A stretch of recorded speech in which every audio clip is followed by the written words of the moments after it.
Hello everyone, welcome to my YouTube channel English literature zone. आज के video में हम लोग टीएमबी यूनिवर्सिटी वालों के पार्ट 3 का पेपर 6 का, जिनका कि सेशन 2022 से 25 है ना, उनका इंपॉर्टेंट एक्सप्लेनेशन डिस्कस करने वाले हैं। जब हम 6 मंथ पहले पार्ट 3 का सजेशन अपलोड किए थे ना, तो उसमें पेपर 6 के लिए कुछ इंपॉर्टेंट एक्सप्लेनेशन बताए हुए थे।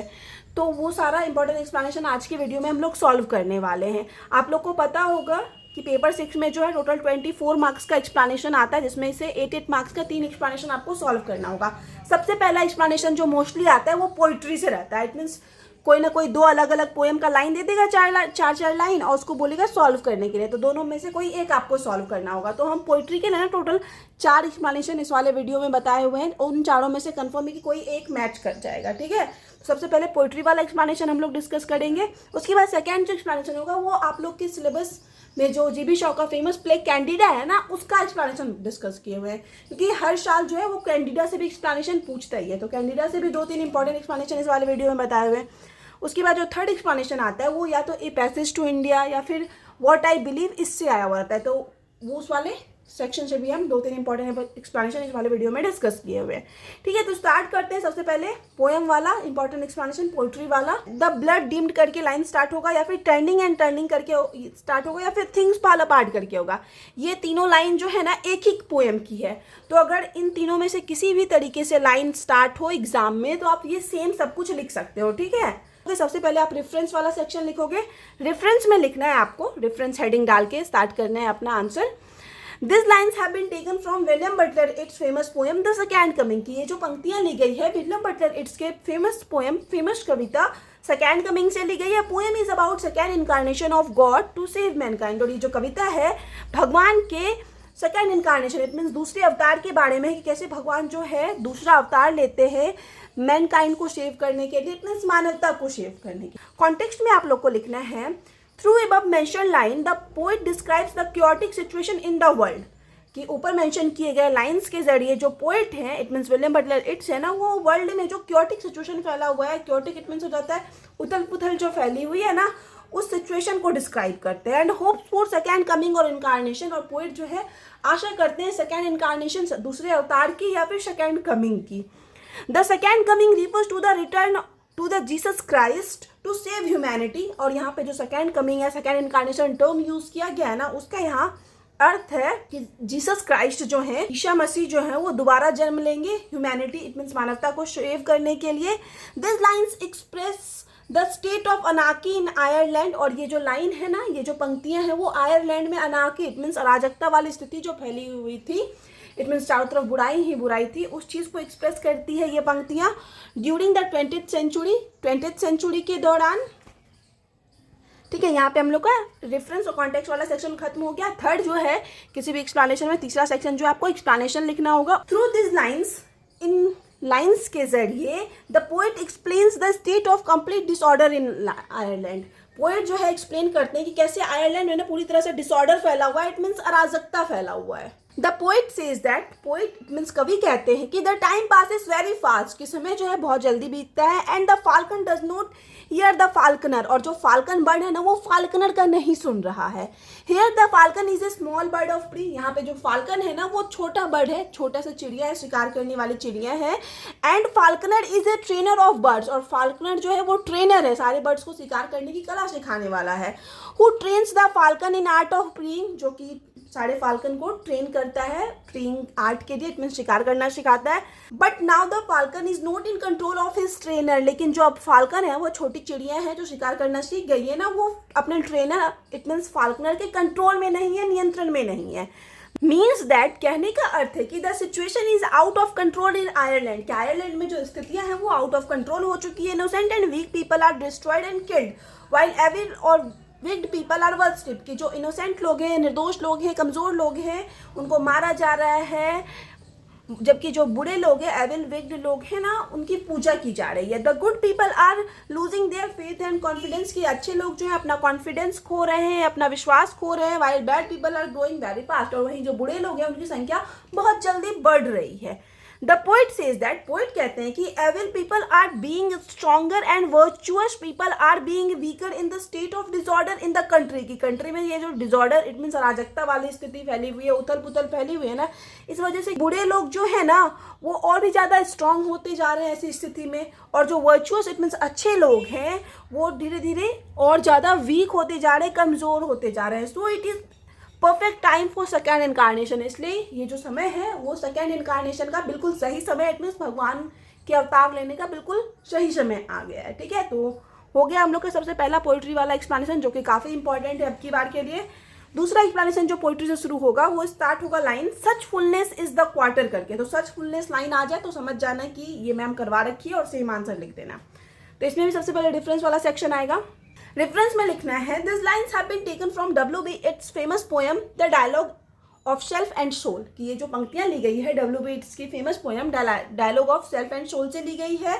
This poem is written in 1933 की इस कविता को 1933 में लिखा गया and publish in his collection, और उसको पब्लिश करवाया गया उनके कलेक्शन ऑफ पोइट्री, कविता के कलेक्शन द विंडिंग स्टेयर्स में. ठीक है, अब नेक्स्ट कॉन्टेक्स्ट वाला सेक्शन आएगा. कॉन्टेक्स्ट में लिखना है it's was strongly influenced by Platonism, Plotinus and eastern philosophy. की जो इट्स थे विलियम बटलर इट्स वो काफ़ी ज़्यादा इन्फ्लुएंस्ड थे, इट मीन्स प्रभावित थे प्लेटोनिज्म से, प्लॉटिनस से और ईस्टर्न फिलोसफी से.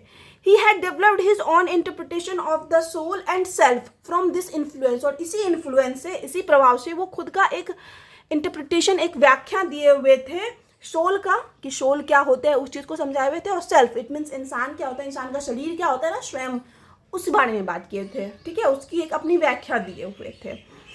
These lines are written as a conversation between the speaker's soul and the self. और ये जो पंक्तियां लिखी गई है सचफुलनेस वाली वो लिखा गया है एक कन्वर्सेशन, इट मीन्स एक बातचीत के रूप में. और किसके किसके बीच में बातचीत हो रहा है? सोल इट मीन्स आत्मा, और सेल्फ इट मीन्स शरीर, बॉडी के बीच में बात हो रहा है. अब नेक्स्ट सेक्शन एक्सप्लेनेशन वाला आएगा. एक्सप्लेनेशन में आप लोग को लिखना है थ्रू एबव मेंशन लाइन, ऊपर मेंशन किए गए पंक्तियों के जरिए the soul says that the self, ये जो सोल है, ये जो आत्मा है, वो सेल्फ से कहता है, कि शरीर से कहता है कि once it gets overwhelmed with the true nature and power of soul, कि जब एक बार वह आत्मा की वास्तविक प्रकृति और शक्ति से अभिभूत हो जाता है, will become immovable and not be able to function. तो वह इमॉबिबल बन जाएगा, स्थिर हो जाएगा और फंक्शन करने इट मीन्स कार्य करने में असक्षम हो जाएगा. As it will lose all it senses, और वो असक्षम इसलिए हो जाएगा क्योंकि वो अपने सारे सेंसेस इट मीन सारी इंद्रियों को खो देगा. 5 सेंसर ना, तो 5 को खो देगा. इस वजह से वो काम करने में, कोई भी फंक्शन करने में असक्षम हो जाएगा. The soul is trying to warn the self, यहाँ पे जो सोल है, आत्मा है, वो सेल्फ इट मीन्स बॉडी को वार्न करने की कोशिश कर रही है दैट कि heaven is not accessible to the self, की हेवन जो है ना वो सेल्फ के लिए, बॉडी के लिए स्वर्ग नहीं बना हुआ है. ओनली टू द सोल, वो सिर्फ सोल के लिए, आत्मा के लिए है. The soul will transcend the limits of the body and enter heaven, और ये जो सोल है, ये जो आत्मा है ना, वो बॉडी की सीमाओं को पार करके ही एंटर कर सकती है, प्रवेश कर सकती है हेवन में. Thus human body and the human soul its attributing its trouble and suffering to the other. तो इस प्रकार जो है इन पंक्तियों के जरिए ह्यूमन बॉडी, मनुष्य का शरीर इट मीन सेल्फ, और जो ह्यूमन सोल है ना, वो एक दूसरे को ना, एक दूसरे की दिक्कतों के बारे में, सफरिंग के बारे में बता रहा है. द सोल फील्स, सोल को ऐसा लगता है that it is a prisoner inside the body, कि सोल को लगता है कि आत्मा जो है ना वो प्रिजनर है, एक कैदी के रूप में रह रही है शरीर के अंदर. वाइल द बॉडी फील्स, और वहीं दूसरी तरफ जो बॉडी है, शरीर है, उसको ऐसा अनुभव होता है that the soul is a tyrant imposing all kinds of restraints and restriction upon body. दूसरी तरफ जो है बॉडी को फील होता है कि सोल जो है एक टायरेंट है, एक तानाशाह है, एक क्रूर शासक है, जो कि हर तरह का रिस्ट्रेंट्स इट मीन्स क्रूरता और रेस्ट्रिक्शन इट मीन्स प्रतिबंध जो है बॉडी पे लगाता है. मतलब यहाँ पे हम लोग का दूसरा वाला एक्सप्लेनेशन भी खत्म हो गया. और थर्ड जो एक्सप्लेनेशन है इंपॉर्टेंट बताए हुए हैं सजेशन में, वो लाइन शुरू है स्टारलिट ऑन ए मूनलिट डोम करके. तो इसमें भी सबसे पहले आपको रेफरेंस वाला सेक्शन लिखना है. आप चाहो तो इस रेफरेंस वाले सेक्शन को मतलब एक आध लाइन हटा सकते हो, छोटा कर सकते हो, ठीक है, लेकिन अगर आपको याद हो जाता है तो कोई दिक्कत नहीं है, पूरा लिखो. This lines have been taken from William Butler Yeats famous poem Byzantium, की ये जो पंक्तियां ली गई है विलियम बटलर इट्स के पोएम बाइजेंटियम से ली गई है. W.B. Yeats was one of the most important poet of the 20th century, और W.B. इट्स जो थे वो 20th सेंचुरी के काफ़ी फेमस पोएट थे. Byzantium is a sequel written by the Yeats to his poem sailing to Byzantium. Byzantium जो है ना वो एक सीक्वल है, इट मीन्स हम लोग बोल सकते हैं सेकेंड पार्ट है की कविता सेलिंग टू बाइजेंटियम की। It means sailing to Byzantium जो है वो पहले W.B. Yeats लिखे और उसके बाद उसके सीक्वल के रूप में बाइजेंटियम लिखे। This poem was written in 1930 और ये जो कविता है बाइजेंटियम उसको 1930 में लिखा गया and published in the book words for music perhaps and other poems, और इसको पब्लिश करवाया गया बुक में जिसका कि नाम है words for music perhaps and other poems in 1932 में। अब नेक्स्ट कॉन्टेक्स्ट वाला सेक्शन आएगा। कॉन्टेक्स्ट में लिखना है इन द पोएम बाइजेंटियम की बाइजेंटियम कविता में the poet talks about his experience eight Byzantium. Poet जो है ना बाइजेंटियम में उनका कैसा एक्सपीरियंस रहा, बाइजेंटियम एक शहर है तो उसमें कैसा एक्सपीरियंस रहा ना पोएट, तो उस चीज़ के बारे में बताते हैं। Byzantium was famous for its mosaic art, और बाइजेंटियम जो शहर है वो मोज़ेइक आर्ट इट मीन्स हो जाता है स्टोन डेकोरेशन के लिए ना काफ़ी ज़्यादा फेमस है, एंड गोल्ड इनेमलिंग और सोने की परत चढ़ाने के लिए। बट इन दिस पोएम, लेकिन इस कविता में Byzantium is not a city of concrete. It means इस कविता में वास्तविक बाइजेंटियम सिटी के बारे में नहीं बात की गई है। It is a creation of the mind, ये क्रिएशन है माइंड क्या, इट मीन्स ये माइंड की रचना है which exist in imagination only, जो कि सिर्फ इमेजिनेशन में है। मतलब बाइजेंटियम रियलिटी में भी एक शहर है लेकिन इस कविता में जो पोएट बात की है ना वो एक इमेजिनेटिव शहर के बारे में बात किए हुए जो कि पोएट के सिर्फ इमेजिनेशन में है। It is place beyond the world of teeming millions free from the limitation of time and place space. और पोएट जो है इस कविता में जिस बाइजेंटियम की बात किए हुए है ना वो teeming million it means million लोगों के भीड़ से बिल्कुल फ्री है, free from the limitation of time, time के लिमिटेशन से फ्री है, कोई वहाँ पे टाइम वाइम नहीं चल रहा है, कोई दिक्कत नहीं है, एंड स्पेस, और वहाँ पे स्पेस का भी कोई दिक्कत नहीं है, मतलब स्पेस ही स्पेस है, मतलब एक शांत तरह का इमेजिनेशन में दुनिया एक सिटी सोचे हुए हैं, इमेजिन किए हुए हैं जो पोइट है। अब नेक्स्ट एक्सप्लेनेशन वाला सेक्शन आएगा। एक्सप्लेनेशन में लिखना है थ्रू अबव मेंशन लाइन, ऊपर मेंशन किए गए लाइंस के जरिए the poet gives the description of the night at Byzantium. Poet जो है डिस्क्रिप्शन देते हैं, व्याख्या देते हैं कि बाइजेंटियम में जो नाइट होता है ना वो कैसा होता है, रात। He talks about the great gong of St Sophia's cathedral. वो बात करते हैं एक बड़े से घंटे के बारे में कि St Sophia's cathedral it means St Sophia जो चर्च है ना वहाँ पे जो एक बड़ा सा घंटा लगा हुआ है ना उसके बारे में बात करते हैं। The dome of the cathedral which the poet faces, मतलब उस चर्च का जो डोम है, जो गुंबद है जिसकी तरफ पोएट फेस करके खड़े हैं, इस looks as decorated with the stars. वो ऐसा प्रतीत हो रहा है कि इसको स्टार्स से इट मीन्स तारों से सजाया हुआ है, and is looking at the human life on the earth. और ऐसा प्रतीत हो रहा है कि वो जो तारे हैं ना वो रिप्रेजेंट कर रहे हैं ह्यूमन लाइफ को अर्थ पे।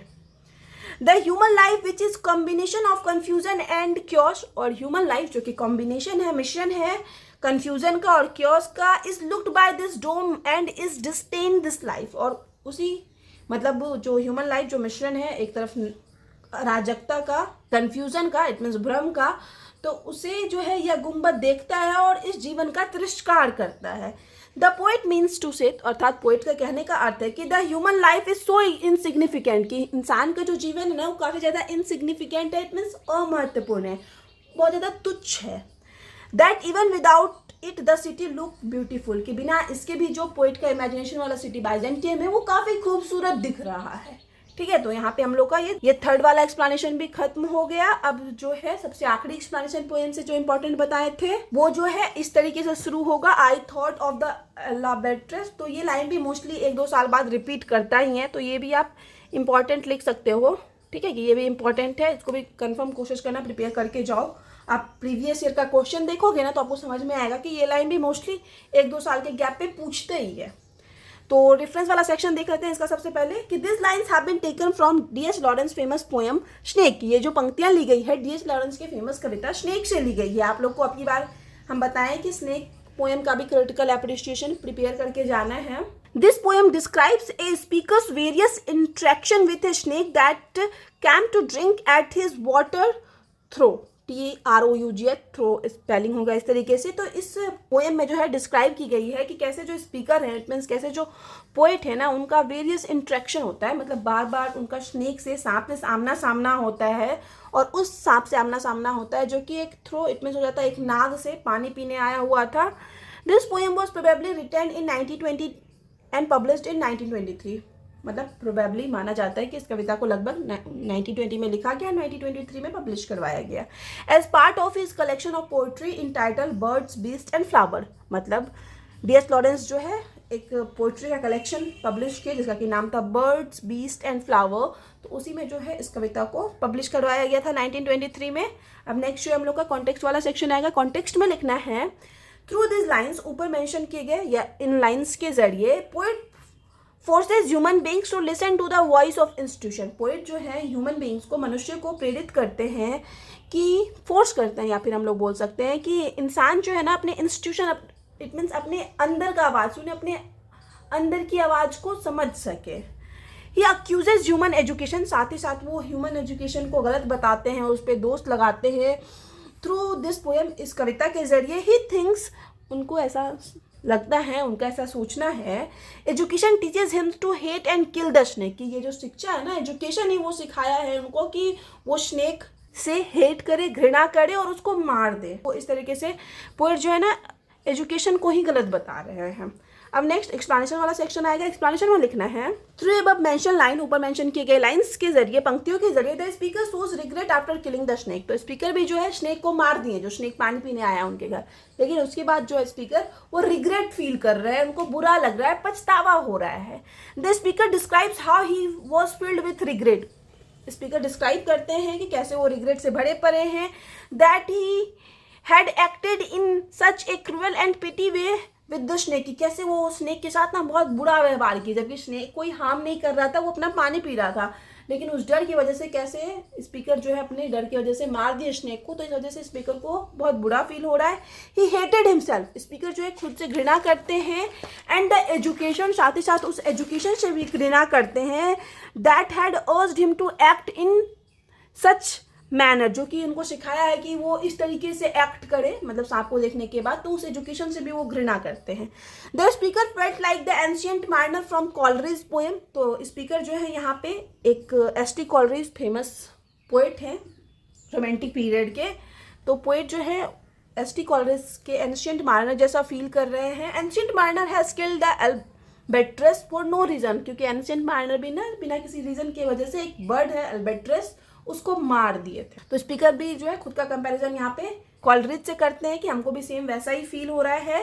The speaker says that, speaker कहते हैं कि the snake should have been a king, कि स्नेक जो है ना उसको एक किंग होना चाहिए था, उसको एक राजा होना चाहिए था। Though his place was beneath the surface of the earth, यद्यपि उसका जो स्थान है स्नेक का वो पृथ्वी के नीचे है। It had not been crowned there, उसे वहाँ जो है ताज नहीं पहनाया गया था। ठीक है, तो यहाँ पे एक राजा के रूप में स्नेक को डिस्क्राइब किए हुए हैं जो पोएट हैं। तो यहाँ पे हम लोग का पोएट्री से सारा इंपॉर्टेंट एक्सप्लेनेशन खत्म हो गया।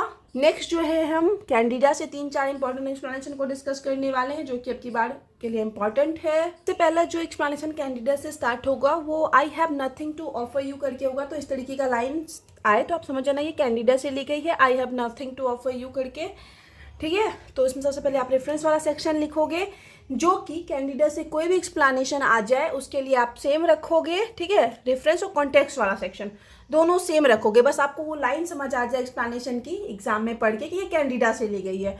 और कैंडिडा से जो लाइन आता है ना उसको पहचानने का एक दो तरीका है कि जब आप वो 3-4 लाइन को पढ़ोगे ना, तो उसमें या तो प्यार के बारे में कुछ ना कुछ लिखेगा, या तो फीमेल के बारे में, या फिर आपको कोई कैरेक्टर का नाम मिल जाए, तो आप समझ जाने कि ये लाइन जो है कैंडिडा से ली गई है। ठीक है, तो आप वो लाइन पढ़ के भी एग्जाम में समझ सकते हो अगर ये वाला नहीं मैच किया जो हम सजेस्ट किए हैं वो सब। तो ठीक है, तो स्टार्ट करते हैं। रेफरेंस वाले सेक्शन में क्या लिखोगे, जो कि कोई भी एक्सप्लेनेशन के लिए सेम रहने वाला है, जो कैंडिडा से आ जाए। This lines have been taken from GB Shaw's place Candida, की ये जो पंक्तियाँ ली गई है जीवी शाउ के प्ले कैंडिडा से ली गई है। This play is a comedy written in 1894, और ये जो प्ले है वो एक कॉमेडी है जिसको कि लिखा गया था 1894 में, एंड फर्स्ट पब्लिश इन 1898, और इस प्ले को जो पहली बार पब्लिश करवाया गया वो 1898 में करवाया गया as a part of plays pleasant, play pleasant के पार्ट के रूप में। ठीक है, ये ऑब्जेक्टिव के पॉइंट ऑफ व्यू से ध्यान रखना कि कैंडिडा को जो पब्लिश करवाया गया था प्लेस प्लीजेंट के पार्ट के रूप में पब्लिश करवाया गया था। बहुत बार पूछा है ये वाला ऑब्जेक्टिव एग्जाम में। अब नेक्स्ट कॉन्टेक्स्ट वाला सेक्शन, जो आपको सेम ही रखना है कैंडिडा के सारे एक्सप्लेनेशन के लिए। थ्रू अबव मेंशन लाइन, ऊपर मेंशन किए गए लाइंस के जरिए, saw questions Victorian notions of love and marriage asking what a woman really desires from her husband. Shao it means जो ऑथर है ना, वो क्वेश्चन करते हैं विक्टोरियन पीरियड के नोशन, इट मीन्स अवधारणाओं प्यार और शादी को लेके, कि विक्टोरियन पीरियड में क्या सोचा जाता था प्यार और शादी को लेके। साथ ही साथ ये क्वेश्चन करते हैं कि एक जो औरत होती है ना, वुमेन को, उसको क्या चाहिए होता है अपने हस्बैंड से। These lines are spoken in context of a love triangle between Moral Candida and Eugene Marchbanks, a young poet। और ये जो पंक्तियाँ बोली गई वो एक लव ट्रायंगल के कॉन्टेक्स्ट में बोली गई। और किसी किसके बीच में लव ट्रायंगल देखने को मिलता है? मॉरल कैंडिडा और यूजीन मार्चबैंक्स, जो कि एक पोएट है इस प्ले में। तो इन तीनों के लव ट्रायंगल के कॉन्टेक्स्ट में ये लाइन बोला गया था। ठीक है, ये आप सारे एक्सप्लेनेशन में यूज़ कर सकते हो। अब नेक्स्ट एक्सप्लेनेशन वाला सेक्शन, जो कि आपको अलग अलग रखना है सबके लिए। This lines are spoken by James Morell to his wife Candida, कि ये जो पंक्तियां बोली गई थी ना, जेम्स मॉरल के द्वारा बोली गई थी अपनी वाइफ कैंडिडा को। Marchbanks is in love with Candida. हम लोग को पता है कि प्ले में जो मार्चबैंक्स है, जो एक पोएट है, वो कैंडिडा से प्यार करता है। एंड ही बिलीव्स दैट, और ऐसा मार्चबैंक्स को लगता है, that he can offer her a more passionate and fulfilling life than Morell, की मॉरल की अपेक्षा, उसके हस्बैंड की अपेक्षा जो मार्चबैंक्स है, उसको ऐसा लगता है कि वो ज़्यादा अच्छा लाइफ कैंडिडा को दे सकता है। ऑन द अदर हैंड, वहीं दूसरी तरफ मॉरल बिलीव्स, मॉरल को लगता है that he can offer Candida stability, security and A life of purpose. Moral को एज ए हस्बैंड लगता है कि वो कैंडिडा को लाइफ में स्टेबिलिटी प्रदान कर सकता है, सिक्योरिटी, सुरक्षा दे सकता है, साथ ही साथ life of purpose, it means जीवन का उद्देश्य दे सकता है। It reflects moral Victorian values, और ये चीज़ें ना विक्टोरियन पीरियड के मॉरल के वैल्यूज को दिखाती है। ही बिलीव्स दैट, उसका ऐसा मानना है मॉरल का, it is a man's duty, कि ये मैन या फिर हस्बैंड का ड्यूटी होता है to provide and protect his wife, कि अपनी वाइफ को टू प्रोवाइड सिक्योरिटी, यहाँ पे लिख सकते हैं सिक्योरिटी, और मतलब अपनी वाइफ को सिक्योरिटी, सुरक्षा प्रदान करे और उसको प्रोटेक्ट करे, बचाए। हाउएवर, हालांकि this lines are also ironic, ये जो पंक्तियां वो आयरनिक भी हैं, व्यंग्यात्मक भी हैं, बिकॉज क्योंकि Candida is the strong and successful women. Candida already काफ़ी ज़्यादा स्ट्रॉन्ग रहती है और सक्सेसफुल, इट मीन्स सफल महिला है। इन द एंड, अंत में Candida chooses to stay with Morell, Candida choose करती है मॉरल के साथ, अपने हस्बैंड के साथ रहना, बिकॉज क्योंकि moral is emotionally weak and he can not live without Candida. Moral जो है था वो इमोशनली वीक था और वो कैंडिडा के बिना रह ही नहीं पाता। इस वजह से कैंडिडा जो है देखती है कि मेरी ज़्यादा ज़रूरत मॉरल को है, तो वो मॉरल को चूज़ करती है। अब दूसरा जो लाइन कैंडिडा से इंपॉर्टेंट है अब की बार के लिए, वो दैट इज़ व्हाट करके आएगा, तो समझ जाना ये लाइन कैंडिडा से ली गई है। रेफरेंस वाला section same as previous explanation, और कॉन्टेक्स्ट भी सेम ही रखना है, मतलब जो अभी हम लोग इस वाले एक्सप्लेनेशन में पढ़े ना, वो सेम लिख देना है, रेफरेंस और कॉन्टेक्स्ट। अब एक्सप्लेनेशन वाला सेक्शन, जो कि हम बताएं कि सारे एक्सप्लेनेशन के लिए अलग अलग होने वाला है कैंडिडा के। This lines are spoken by Eugene Marchbanks, की ये जो दैट इज व्हाट वाला लाइन है ना, वो लाइन यूजीन मार्चबैंक्स जो पोएट रहता है उसके द्वारा बोली गई है। ए यंग पोएट, जो कि एक युवा कवि है। He is a sensitive young poet, ये वो काफ़ी संवेदनशील युवा पोएट है। Who falls in love with Candida, जिसको कि कैंडिडा से प्यार हो जाता है। The wife of James moral, और कैंडिडा जो कि वाइफ रहती है जेम्स मॉरल की। Marchbanks feels misunderstood and isolated in a world that values practicality over poetry and emotion। Marchbanks जो है ना, वो उसको ऐसा लगता है कि लोग उसको समझते नहीं है, वो अकेला सा, आइसोलेटेड सा फील करता है इस वर्ल्ड में, जहाँ पे प्रैक्टिकलिटी को ज़्यादा वैल्यूज़ दिया जाता है पोइट्री और इमोशन से। तो इस वजह से मार्चबैंक जो है अकेला सा फील करता है इस वर्ल्ड में, क्योंकि यहाँ पे प्रैक्टिकलिटी को ज़्यादा वैल्यूज़ दिया जाता है, इमोशंस को कम दिया जाता है। This line is a part of his conversation with Candida, और ये जो लाइन है वो कैंडिडा और मार्चबैंक्स के जो बीच बातचीत होती है ना, उसके पार्ट के रूप में है। Where he expresses the pain of being emotionally alone, जहाँ पे जो मार्चबैंक्स है वो अपने पेन को एक्सप्रेस कर रहा है कि क्या दर्द होता है जब कोई इंसान इमोशनली अलोन होता है, अकेला होता है उस चीज़ का। Despite being surrounded by people, मतलब लोगों से घिरे होने के बावजूद जब कोई इंसान इमोशनली अकेला होता है ना, तो उस चीज़ का क्या दर्द होता है ना, वही दर्द एक्सप्रेस करने की कोशिश कर रहा है मार्चबैंक्स यहाँ कैंडिडा को। ही मीन्स दैट, उसका कहने का अर्थ है पोइट लाइक हिमसेल्फ, कि उसकी तरह जो पोइट होते हैं, कवि होते हैं ना, expresses their inner most thoughts and emotion in their poetry, की वो लोग एक्सप्रेस करते हैं, अभिव्यक्त करते हैं अपने इनर मोस्ट आंतरिक थॉट को और इमोशन को अपनी कविताओं में। But they often do not truly connect with others, लेकिन वो प्रायः जो है दूसरे के साथ कनेक्ट नहीं कर पाते आसानी से। दिस लाइन सजेस्ट दैट, ये लाइन सजेस्ट करती है, सुझाव देती हैं कि पोइट्री और आर्ट में एक्सप्रेस ट्रुथ की पोइट्री के जरिए और आर्ट के जरिए जो है एक्सप्रेस ट्रुथ एक्सप्रेस किया जाता है, but it doesn't always bring comfort और कनेक्शन। लेकिन जो पोइट्री और आर्ट होता है ना वो हमेशा कंफर्ट और कनेक्शन नहीं प्रदान करता है, ठीक है।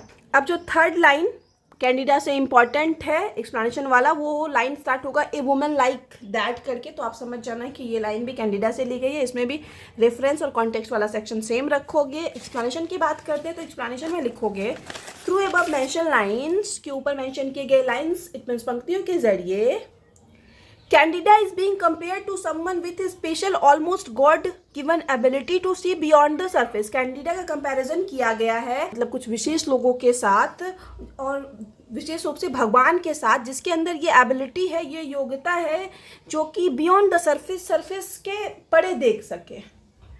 सी सीज, वह देखती है कि the true essence of a person, their soul and doesn't get swayed by their superficial qualities. वो ना इंसान का ना रियल सेंस देखती है, ट्रू सेंस देखती है, वास्तविक रूप इंसान का पहचानती है, उनके सोल्स आत्माओं को देखती है। एंड डजंट गेट स्वेड, और बह नहीं जाती है उनके सुपरफिशियल क्वालिटीज से। इट मीन्स हो जाता है सतही गुण, ऊपरी गुणों को देख के, दिखावों को देख के वो श्वेड नहीं हो जाती, बह नहीं जाती, जैसे कि प्राइड इट मीन्स गर्व, घमंड को देख के, इनसिक्योरिटीज और सुरक्षा को देख के, और सेल्फ डिसेप्शन इट मीन्स आत्म धोखा को देख के, ठीक है। मेटाफर कॉलर एंड कोट्स, यहाँ पे जो मेटाफर यूज किया गया है collar and coats, represent external attributes. वो एक्सटर्नल इट मीन्स बाह्य विशेषताओं को रिप्रेजेंट करता है, जैसे कि सोशल स्टेटस को रिप्रेजेंट करता है, वेल्थ धन को रिप्रेजेंट करता है, और अपीयरेंस इट मीन्स दिखावा को रिप्रेजेंट करता है। Candida doesn't care about this rags and tatters, और कैंडिडा को जो है ना rags and tatters it means हो जाता है कि किसी के कपड़े से, पहनावे से, अपीयरेंस से कोई ज़्यादा फर्क नहीं पड़ता। The things we use to define our self externally, वैसे चीज़ें जो हम लोग यूज़ करते हैं खुद को बाहरी रूप से एक्सटर्नली डिफाइन करने के लिए ना, तो उन चीज़ों से कैंडिडा को फर्क नहीं पड़ता है, ठीक है, बाहरी दिखावे से।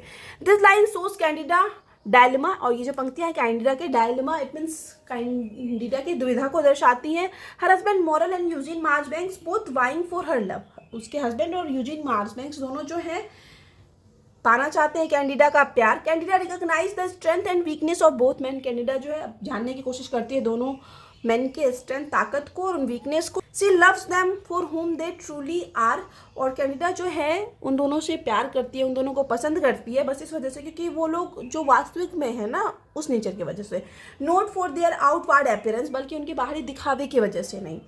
This line emphasizes Candida's unique ability, ये लाइन जो है कैंडिडा के यूनिक अनोखी एबिलिटी, योग्यता को दर्शाती है। To see beneath the surface, कि कैसे वो सतह के नीचे, सरफेस के नीचे तक देख पाती है, इंसान की वास्तविकता को देख पाती है, रियलिटी को देख पाती है। And appreciate the core of a person, और कैसे इंसान ने किसी भी इंसान के कोर को अप्रिशिएट करती है, इट मीन्स आंतरिक, इट मीन्स इंसान के अंदर के गुणों को अप्रिशिएट करती है, प्रशंसा करती है। तो यहाँ पे हम लोग कैंडिडा से तीनों इंपॉर्टेंट एक्सप्लेनेशन पढ़ लिए, और उसके बाद कुछ लाइन जो कि मोस्टली कैंडिडा से पूछा है, आप ध्यान रखना चाहो तो रख सकते हो। What I am, you have made me करके आ जाए। We all go about longing for love, जैसे लव वाला लाइन आ गया तो लव से आप समझ जाओगे ये कैंडिडा से लिया गया है। और ये I have nothing to offer you, ये तो हम ऑलरेडी करवा ही चुके हैं। तो इसके बाद जो है हम लोग ए पैसेज टू इंडिया से दो इंपॉर्टेंट एक्सप्लेनेशन को पढ़ेंगे। उसके बाद व्हाट आई बिलीव का एक इंपॉर्टेंट एक्सप्लेनेशन मेंशन कर रखे हैं, उसके बाद नोट्स हम लोग का खत्म हो जाएगा। तो स्टार्ट करते हैं पैसेज टू इंडिया वाला, जो कि लाइन शुरू होगा ऑल इन्विटेशन मस्ट प्रोसीड करके। आप समझ जाना ये लाइन जो है ए पैसेज टू इंडिया से लिया गया है। रेफरेंस वाला section, this lines have been taken from E.M. Forster's novel a passage to India, की ये जो पंक्तियां ली गई है E.M. फोस्टर के novel a passage to India से ली गई है। The novel is set in a colonial India and depicts the clash of cultures and values between British and India. और ये जो नॉवेल है उसकी जो सेटिंग रखी गई है वो औपनिवेशिक भारत में रखी गई है, जो कि कहीं ना कहीं कल्चर्स और वैल्यूज़ के क्लैश को, टकराव को दिखाता है ब्रिटिश और इंडियंस के। It was first published in 1924, और ये जो नॉवेल है ए पैसेज टू इंडिया, इसको 1924 में पहली बार पब्लिश करवाया गया था। तो ये रेफरेंस वाला सेक्शन जो है आपको सेम रखना है। अगर आपको समझ आ जाए कि ये जो लाइन है ये पैसेज टू इंडिया से लिया गया है तो सारे एक्सप्लेनेशन के लिए सेम रख सकते हो। कॉन्टेक्स्ट वाला सेक्शन जो है ना वो अलग अलग होगा ये पैसेज टू इंडिया के एक्सप्लेनेशन के लिए। This lines evoke the futility of human connection, की ये जो पंक्तियां हैं इन्विटेशन वाली वो ना इंसान के कनेक्शन के फ्यूटिलिटी इट मीन्स व्यर्थता को दिखाती है। The narrator describes the room in which Indian gentleman meet, narrator it means वक्ता जो है वो डिस्क्राइब करते हैं कैसे रूम के बारे में जहाँ पे सारे इंडियन भारतीय जेंटलमैन मिलते हैं। Outside remain the lowlier Indians who receive no invitation, और उस रूम के बाहर जो है ना लॉलियर इट मीन्स कहीं ना कहीं छोटे कास्ट के लोग जो हैं वो बाहर रहते हैं क्योंकि उनको कोई इन्विटेशन नहीं मिला रहता है। Narrator shows us difficulty of communication, narrator जो है इन लाइन्स के जरिए हम लोग को कम्युनिकेशन की डिफिकल्टी को दिखाते हैं, संवाद की कठिनाई जटिलता को दिखाते हैं, एंड फ्रेंडशिप की between different races and culture की कैसे अलग अलग रेसेस और कल्चर्स के बीच हम लोग को फ्रेंडशिप की डिफिकल्टीज देखने को मिलती है, कम्युनिकेशन की डिफिकल्टीज देखने को मिलती है। ठीक है, नेक्स्ट एक्सप्लेनेशन वाला सेक्शन आएगा जिसमें कि आपको लिखना है Mr Turtle invite several Indian gentleman to the proposed bridge party at the club, कि मिस्टर टर्टल जो है ना एक ब्रिज पार्टी देते हैं क्लब में जिसमें कि वो ढेर सारे इंडियंस को इनवाइट किए हुए रहते हैं, आमंत्रित किए हुए रहते हैं। The Indians are surprise by the invitation, और जो भारतीय लोग थे वो अंग्रेजों के, क्योंकि अंग्रेज का इन्विटेशन आया था किसी, तो वो लोग काफ़ी ज़्यादा सरप्राइज थे, आश्चर्यचकित थे इस इन्विटेशन आमंत्रण से। मोहम्मद अली सस्पेक्ट्स दैट, मोहम्मद अली को लगता है कि the lieutenant general has order Turton to hold the party, कि लेफ्टिनेंट जनरल जो था वही टर्टन को ऑर्डर दिया है ये पार्टी देने का। The Nawab Bahadur one of the most important Indian landowners, Nawab Bahadur जो कि उस समय का एक महत्वपूर्ण लैंड ओनर था, जमींदार था इन एरिया, उस एरिया का, अनाउंसेस दैट, वो अनाउंस करता है कि ही अप्रिशिएट्स द इन्विटेशन, कि वो इस आमंत्रण की प्रशंसा करता है, एंड विल अटेंड, और वो कंफर्म जो है जाएगा पार्टी में। सम अक्यूज द नवाब बहादुर, अब कुछ लोग जो है नवाब बहादुर को गलत ठहराते हैं, but most Indians highly respect him and decided to attend also, लेकिन ज़्यादातर जो इंडियंस थे, भारतीय थे, वो नवाब बहादुर के इस डिसीजन का रिस्पेक्ट करते हैं और वो लोग भी डिसाइड करते हैं कि पार्टी अटेंड करेंगे। ठीक है, पहला एक्सप्लेनेशन खत्म हो गया। दूसरा एक्सप्लेनेशन हम बताएं, दूसरा एक्सप्लेनेशन जो है ट्रुथ इज़ नॉट ट्रुथ करके आएगा, तो समझ जाना ये पैसेज टू इंडिया से लिया गया है। रेफरेंस वाला सेक्शन सेम रखना है बट कॉन्टेक्स्ट और एक्सप्लेनेशन ये अलग अलग होगा। तो इसके कॉन्टेक्स्ट में आप लोग को लिखना है this lines are spoken by the narrator in final chapter of the novel, कि ये जो पंक्तियाँ यूज़ की गई है नरेटर वक्ता के द्वारा की गई है इस नॉवल के फाइनल आखिरी चैप्टर में। After the trial of doctor Aziz के ट्रायल इट मीन्स मुकदमे के बाद, जो कि एक इंडियन मुस्लिम है, अक्यूज्ड ऑफ सेक्सुअली असॉल्टिंग अडेला क्वेस्टेड, जिसपे कि आरोप रहता है अडेला क्वेस्टेड को सेक्सुअली असॉल्ट करने का। और अडेला क्वेस्ट जो है ए यंग इंग्लिश वुमेन है हु कैम इंडिया, जो कि इंडिया आई थी, to marry Ronny the city magistrate, वहाँ के सिटी मजिस्ट्रेट रॉनी से शादी करने के लिए। द ट्रायल एंड्स एब्रप्टली, ये जो ट्रायल था वो जो मतलब केस चल रहा था डॉक्टर अजीज पे, वो अचानक से खत्म हो जाता है। एब्रप्टली इट मीन्स एकाएक। When Adela withdraws her accusation, जब अडेला क्वेस्ट जो है अपना accusation इट मीन्स आरोप जो है अचानक से आके हटा लेती है, एंड एडमिट्स दैट, और ये चीज़ स्वीकारती है कि सी वॉज मिस्टेकन, कि उससे शायद कोई गलती हुई थी। नेक्स्ट एक्सप्लेनेशन वाला सेक्शन आएगा। एक्सप्लेनेशन में लिखना है आपको through above mention line Forster shows us difficulties of communication and friendship between different races and cultures, की ऊपर मेंशन की गई लाइन्स के जरिए जो फॉस्टर है हम लोग को कम्युनिकेशन और फ्रेंडशिप की डिफिकल्टीज को दिखाते हैं अलग अलग रेसेस के बीच और कल्चर्स के बीच, मतलब ब्रिटिश और इंडियन के बीच की बात यहाँ हो रही है। अडेला विथड्रॉ हर अक्यूजेशन, अडेला जो है अपने आरोपों को हटा लेती है because of a sense of justice and honesty, क्योंकि उसके अंदर न्याय और जस्टिस का, ऑनेस्टी का कोई ना कोई भावना रहता है। But also out of fear and confusion, लेकिन साथ ही साथ उसको डर और कन्फ्यूजन भी रहता है। She does not really know, वास्तविक में उसको पता ही नहीं होता है व्हाट हैपेंड टू हर, कि उसके साथ हुआ क्या था इन मालाबार केव्स में, where she claims to have been attacked by doctor Aziz, जहाँ पे वो क्लेम करती है कि उस पर डॉक्टर अजीज के द्वारा अटैक किया गया। ठीक है, एग्जैक्टली उसको पता ही नहीं था कि उसके साथ हुआ क्या है। She does not understand her self और हर फीलिंग्स, वो ना तो खुद को समझ पाती है ना ही खुद की फीलिंग्स को समझ पाती है Adela. Not does she understand India और इट्स पीपल, और ना तो वो इंडिया को समझ पाती है ना ही इंडिया में रहने वाले लोगों को समझ पाती है। हाँ, हालांकि आफ्टर द ट्रायल, उस ट्रायल के बाद, उस मुकदमे के बाद, there are rift between the two communities, दोनों कम्युनिटीज के बीच में रिफ्ट देखने को मिलता है, दरार देखने को मिलता है ब्रिटिश और इंडियन के बीच। ठीक है, एक और line a passage to India से आ सकता है। ठीक है, समटाइम्स आई थिंक करके लाइन आ जाए तो आप समझ जाना ये पैसेज टू इंडिया से आया गया है। ठीक है, आप सेम लिख सकते हो, थोड़ा बहुत बना के चेंज करके लिख देना। अब सबसे आखिरी एक्सप्लेनेशन व्हाट आई बिलीव से है, जो कि आ सकता है अब की बार। इसमें भी आप रेफरेंस और कॉन्टेक्स्ट वाला सेक्शन सेम रख सकते हो, कोई भी एक्सप्लेनेशन व्हाट आई बिलीव से आ गया। डिफरेंस में लिखना है this lines have been taken from E M Forster famous essay what I believe की ये जो पंक्तियां ली गई है ई एम फोस्टर के प्रसिद्ध एसे व्हाट आई बिलीव से ली गई है। It is one of Forster's well known essay, ये जो एसे है ना वो फॉस्टर के प्रसिद्ध एसे में से निबंधों में से है। एंड इन इट और इसमें जो है expresses some of his humanistic belief, और इस एसे में जो है वो एक्सप्रेस किए हुए व्यक्त किए हुए अपने कुछ ह्यूमैनिटिक बिलीफ्स को। नेक्स्ट कॉन्टेक्स्ट वाला सेक्शन आएगा। Forster was a humanist and champion the cause of individual freedom and expression. Forster जो थे एक ह्यूमनिस्ट थे और चैम्पियन थे इंडिविजुअल फ्रीडम और एक्सप्रेशन के। Forster wrote this lines as a response to the rise of totalitarianism कि totalitarianism का जो उदय हुआ एंड फैसिज्म का उदय हुआ यूरोप में, तो उसके रिस्पॉन्स में ये लाइन लिखे हुए हैं फॉस्टर।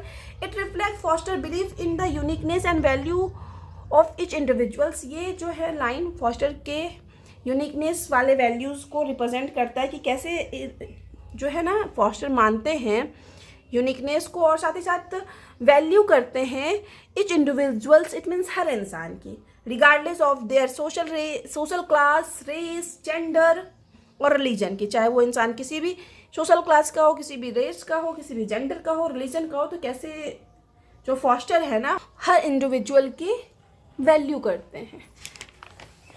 सबसे आखिरी पेज है हम लोग का ये एक्सप्लेनेशन का। Foster was A critic, foster जो थे एक क्रिटिक थे ऑफ नेशनलिज्म के, फैसिज्म के एंड टोटलियरिज्म के, विच ही साउज एज थ्रेट, जिसको कि वो एक खतरे के रूप में देखते हैं, to human rights and diversity, कि इंसान के राइट्स के लिए, अधिकारों के लिए, और डाइवर्सिटी इट मीन्स विविधता के लिए ना फॉस्टर जो है नेशनलिज्म को, फैसिज्म को और टोटलियरिज्म को खतरे के रूप में देखते हैं। He finds difficult to adjust with changing world, he it means Forster जो है डिफिकल्ट इट मीन्स कठिनाई महसूस करते हैं इस बदलते हुए दुनिया के साथ एडजस्ट करने में। He also rejected any form of mysticism और faith that claims to know the will और डेस्टिनी ऑफ द पीपल। साथ ही साथ वो किसी भी तरह के मास्टिसिज्म का और फेथ का, विश्वास को रिजेक्ट करते हैं जो कि ये दावा करता है, क्लेम करता है कि वो इंसान के विल को, इतने शिक्षाओं को और डेस्टिनी को जानता है।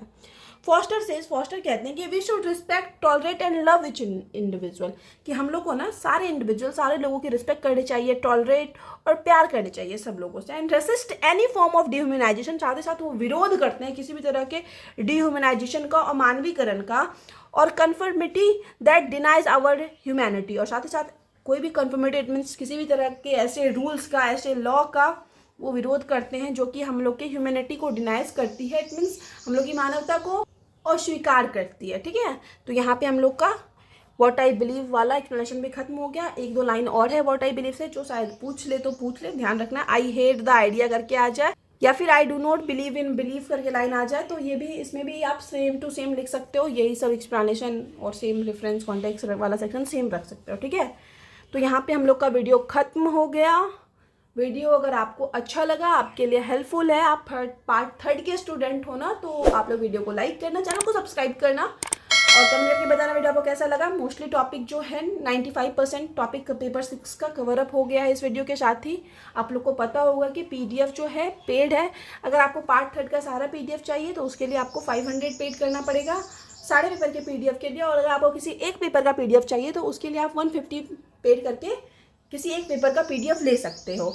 और किसी एक टॉपिक का PDF चाहिए, फॉर एग्जांपल आपको सिर्फ पेपर 6 के एक्सप्लेनेशन का या पेपर 5 के एक्सप्लेनेशन का टॉपिक चाहिए ना, तो आपको एक टॉपिक के PDF के लिए 30 रुपीज़ पेड करना पड़ेगा। ठीक है, 2 टॉपिक के लिए 60 रुपीज़। तो इस तरीके से आप पेड करके PDF ले सकते हो, वरना यूट्यूब पे तो सारी वीडियोज़ अपलोड है, आप यूट्यूब के हेल्प से, वीडियोज़ के हेल्प से फ्री में नोट डाउन कर सकते हो, फ्री में लिख सकते हो। तो मिलते हैं नेक्स्ट वीडियो में नेक्स्ट टॉपिक के साथ।